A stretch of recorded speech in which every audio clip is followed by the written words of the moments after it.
फडणवीस तिसऱ्यांदा मुख्यमंत्री पदाची ही शपथ घेणार आहेत। 2014 मध्ये 5 वर्षाचा कार्यकाळ त्यांनी पूर्ण केला।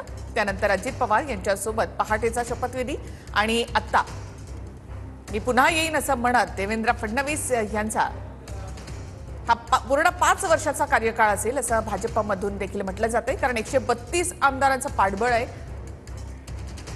आणि काही अपक्षही त्यांच्या सोबत आहेत। त्यामुळे तसं पाहिलं तर भाजपचं पूर्ण बहुमतामधलं सरकार आणि महायुतीमध्ये 3 पक्ष एकनाथ शिंदे अजित पवार हे देखील भाजपच्या सोबत आहेत। महायुती म्हणून हे सरकार स्थापन केलं जाणार आहे। खाते वाटपावरून बराच खल झालेला आहे।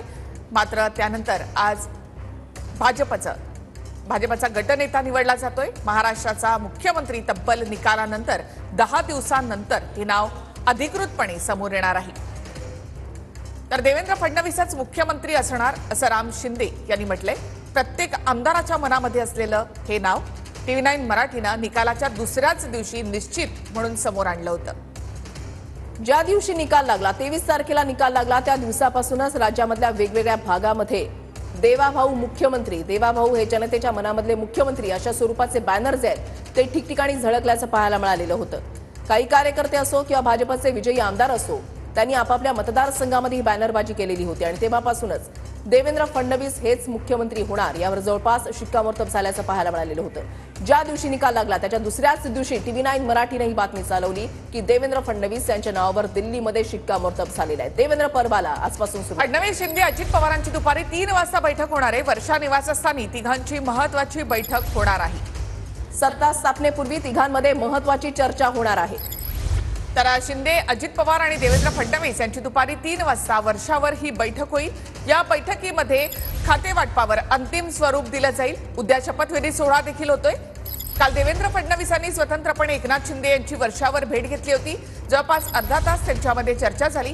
ही सेंट्रल हॉलमधली दृश्य आपण पाहतो, एक्सक्लुझिव्ह दृश्य आणि आमदार भगवे फेटे घालून या सेंट्रल हॉलमध्ये आता जमलेले आहेत। भाजपचे 132 आमदार निवडून आलेले आहेत।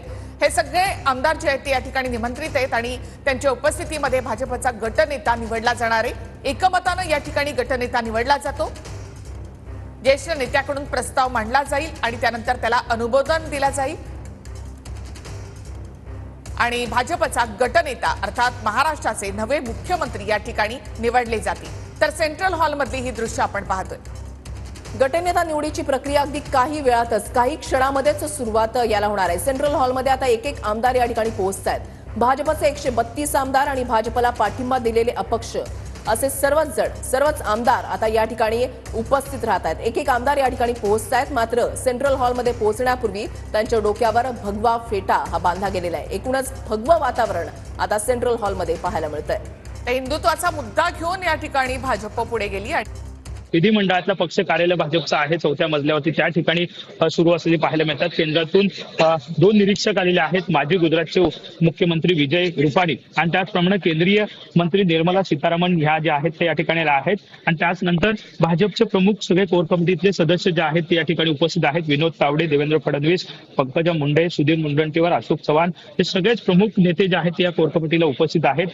थोड्या वेळात विधिमंडळ गटनेता निवडीची प्रक्रिया जी आहे ती होणार आहे आणि त्याआधी ही बैठक पार पडते। या बैठकीमध्ये प्रस्ताव जो आहे तो कोणी मांडायचा, सूचक अनुमोदन कोणी द्यायचं यावरती सगळी चर्चा जी आहे ती या कोर कमिटीच्या बैठकीमध्ये सध्या सुरू असल्याची माहिती सध्या मिळालेली आहे। त्या बैठकीमध्ये प्रस्ताव कोण मांडणार, सूचक अनुमोदन कोण देणार हे ठरल्यानंतर वरती 4थ्या मजल्यावरती सेंट्रल हॉलमध्ये सगळ्या आमदारांना बसण्याची व्यवस्था केलेली आहे आणि या सेंट्रल हॉलमध्ये ही सगळी प्रक्रिया विधिमंडळ गटनेता निवडीची होणार आहे। प्रसाद लाड आपल्या सोबत आलेले आहेत। प्रसादजी, चर्चा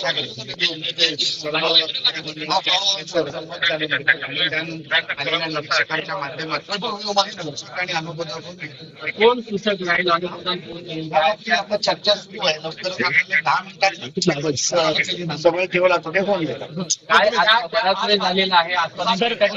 सूचक अनुमोदक कोण ठरलं का सर? पहिलं सांगा की जनता पार्टी बैठक विचारानंतर परंपरा आहे, त्याच्यामुळे बैठकीनंतर आता वर्षासाठी आपल्याला पाहणी करून सर्व आमदार बसले की नाहीत, सर्वांना भेटे घातलेले आहेत, भेटे घातले की नाहीत, सर्व व्यवस्थित अटेंड झाला की एक पाऊल खाली गेलं पाहिजे. कोर कमिटीची बैठक किती वेळा संपणार आहे? आता एक 10-15 मिनिटांपूर्वी बैठक संपली. पकडलाय बैठक भाजपची कोर कमिटीची बैठक जी आहे ती संपलेली आहे. सर सर सर सर भाऊ भाऊ काय नेमकं बैठकीत झालं? भाऊ भाऊ भाऊ सर सर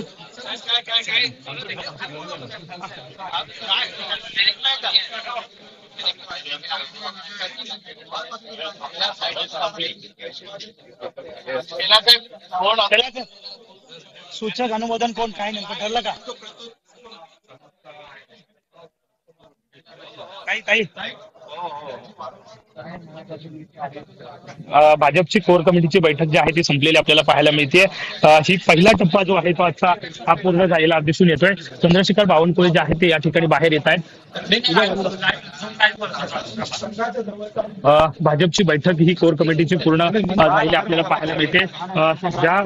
आपण जर पाहिलं तर ही महत्वपूर्ण बैठक होती. या बैठकीमध्ये प्रस्ताव कोणी मांडायचा, त्याचप्रमाणे सूचक अनुमोदक कोणी द्यायचं, ही सगळी प्रक्रिया जी आहे ती पार पडणार आहे. त्याच अनुषंगानं ही बैठक जी आहे ती कोर कमिटीची महत्वपूर्ण होती. चंद्रशेखर बावनकुळे बाहेर येतात. सर सर नेमकं काय घडलं कोर कमिटी बैठकीमध्ये? Sir sir sir sir sir sir sir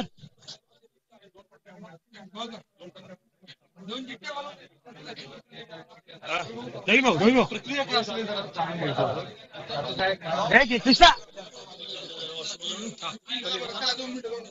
दादा आणि नेते आता भाजपच्या कार्यालयामधून बाहेर पडलेत. सेंट्रल हॉलच्या दिशेनं आता हे सगळे नेते जात आहेत, जिथे गटनेता निवडला जाणार आहे. हे सगळे नेते आधी तिथे पोहोचतील आणि त्यानंतर जे पक्ष निरीक्षक आहेत त्यांच्या उपस्थितीमध्ये गटनेता निवडला जाईल. सेंट्रल हॉलमध्ये आता आमदार जे आहेत ते पोहोचलेले आहेत. ही दृश्य आपण पाहताय. अगदी भगवमय वातावरण या ठिकाणी झालेलं आहे, कारण भगवे फेटे आमदारांनी या ठिकाणी परिधान केलेले आहेत. भाजपच्या कोर कमिटीची बैठक संपल्यानंतर